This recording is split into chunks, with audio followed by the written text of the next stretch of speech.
What's going on, ladies and gentlemen? We're going to have another flatbed video today. This one here is going to pertain to the cost of getting the flatbed up and going, the equipment and everything that we have spent to so far.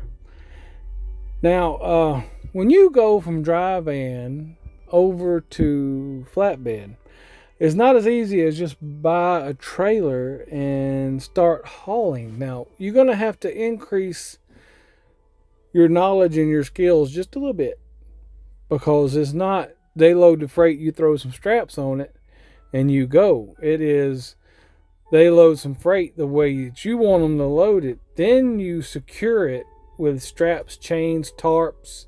You have to know a few things in order to do your job properly. And we've been kind of learning rough shot, but I've had enough experience with flatbeds and stuff in the past that we were able to muddle through pretty good, I believe, to this point. Now, we did have to buy some equipment. I bought the trailer. Like I said, it is a '09 utility with sliding axles, 48 foot long, 102 inches wide. It's got a headache rack on it. Those were by my choice. I shopped a long time trying to find that trailer. And so far, we are happy with it. It was a Ryder trailer, came right out of the Ryder lot. Curtis went up there and got it, brought it home, and we have outfitted it to the best of our ability. So that being said, when I bought the trailer, I put $1,700 down payment on the trailer. You know, you hear people talk about investing in stocks. I believe in investing in yourself. And everything we buy for these trucks and trailers and stuff for our business is investing in ourselves. I'm investing in myself. I'm investing in Curtis, in the whole business. And I feel safer doing that than I do giving my money to a stock market that I could wake up in the morning and by 10 o'clock be totally wiped out. You know, I just like things, tangible assets that I can touch when I do my investments. So we started off with $1,700 down payment on the trailer. Okay, now from there, you have to get tarps. I bought a brand new set of nice tarps from Dothan Tarps over in Dothan, Alabama. Those were $1282.93. We had to get some stuff from Lowe's off and on. That was $288.11.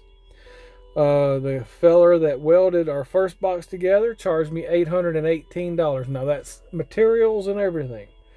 Box number 2, the one that we're still debating about putting on the truck, is $300. Materials and everything, and Lowe's bolts and paints and everything. You know, that was that $288, and then it's $31.24. And Mighty is a great supplier for all things that you need trucking. We got some tarp kits to repair and stuff. That was $80.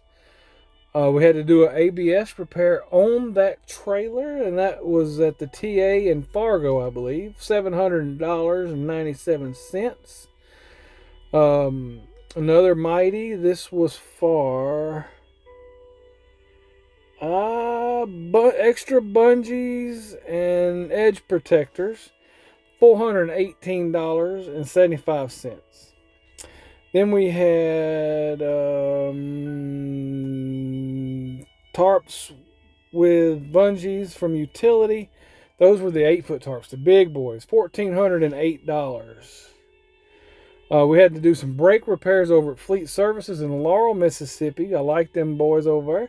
$364.58. They worked after hours to get him rolling, keep him rolling. Now, we had to get new winches for the trailer through Mighty, and Utility has a special winch. I told y'all about that in a previous video.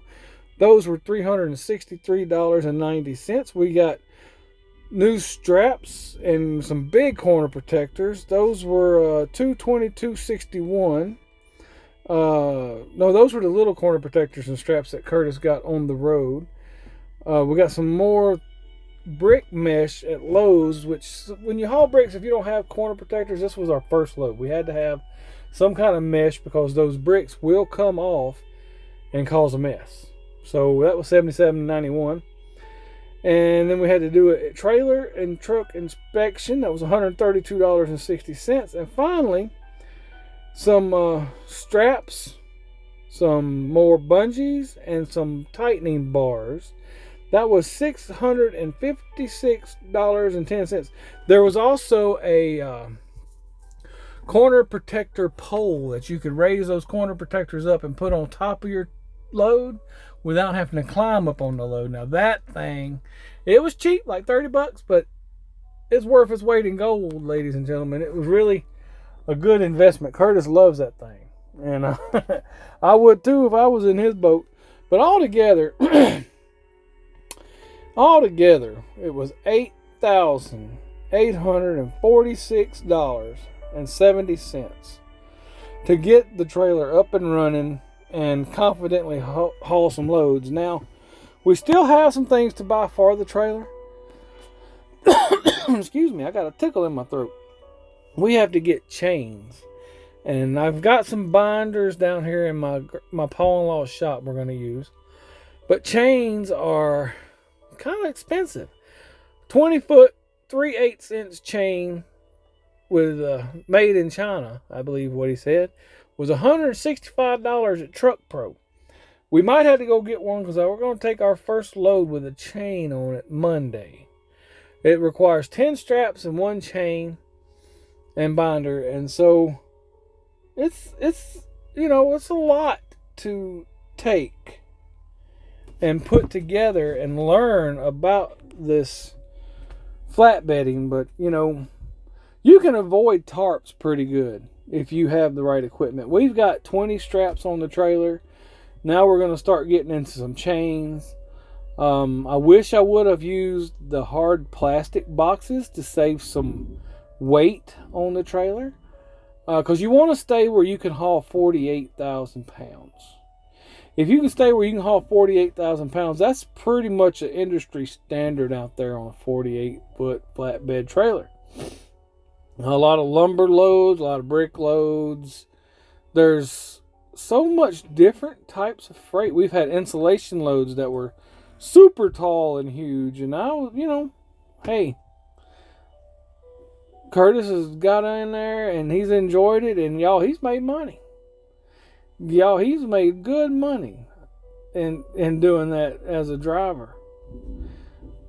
And I'm proud for him, proud of him. Glad he's having a good time. I'm glad it's going well, and I will probably be getting another flatbed pretty soon, coming around the corner. Maybe first part of next year or something, but I'm definitely going to be leaning the company toward flatbeds, because with all the automation and everything coming down the pike, flatbedding will stay man-powered for a long time, in my personal opinion. And that is the direction that I intend on taking my company. I want to use the KWs and the older trucks with flatbeds, and I'm going to try to keep it as simple as possible where we can all make some money and keep the company growing. And when I can't do that anymore, then I'll hang my keys up and call it quits. But I'm a fighter by nature, and we're going to keep fighting to find the best ways to make the most money in the shortest times possible, with the least effort possible. That's the nature of the game. How much effort and how much money are you keeping at the end of the day? If you make $100,000 and you're only keeping $5,000, that's not very good. So put all the calculations together, and we're going to keep swinging and grow this thing as big as the good Lord will allow us. Anyway, that's all for today. Enjoyed y'all watching, and we will catch y'all on the next ride. God bless you far and above your wildest dreams.